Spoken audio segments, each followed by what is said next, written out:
veure, jo crec que podríem fer una divisió temporal entre dos moments. Val? La primera part de la legislatura, el primer any més o menys, que ha sigut doncs bé, un període més tranquil, estàvem en majoria, érem 13 regidors, i ja a partir del segon any, quan els companys de Mas Camarena Cube decideixen abandonar l'equip de govern, quedem en minoria, jo crec que comença dins de la legislatura una etapa molt diferent perquè ens toca consensuar, dialogar molt més amb la resta de grups per tirar endavant doncs bé, totes les propostes, inclús els pressupostos, que jo crec que és una cosa, una fita important que podem estar orgullosos d'aquest equip de govern en minoria perquè ja t'he dit que traurem endavant tres pressupostos en minoria, jo crec que és una fita important.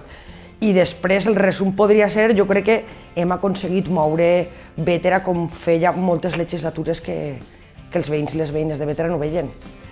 La primera tasca importantíssima i imprescindible ha sigut la feina internament des del propi Ajuntament.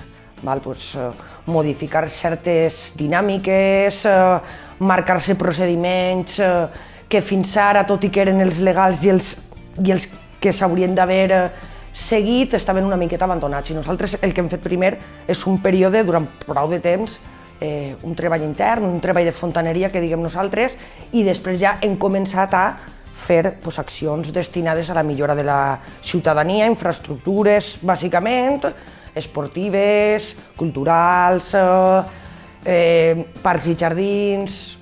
En 4 anys no dona temps a fer quasi res, val?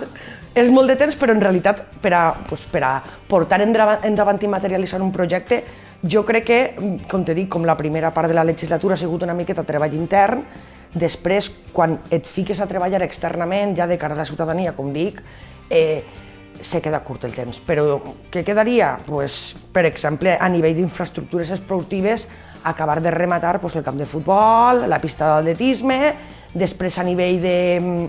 Per exemple, tenim un projecte més important, jo crec que de la legislatura, que precisament l'està gestionant Joano, un altre dels regidors de Compromís a l'Ajuntament de Bétera, en patrimoni, i és el castell de Bétera, convertir-lo en un museu. No sols el que és l'interior, sinó també l'exterior, el propi castell. Després també acabarem tot el que són els projectes de millora dels parcs infantils. I bé, jo crec que en 4 anys més podríem deixar el poble on Bétera es mereix.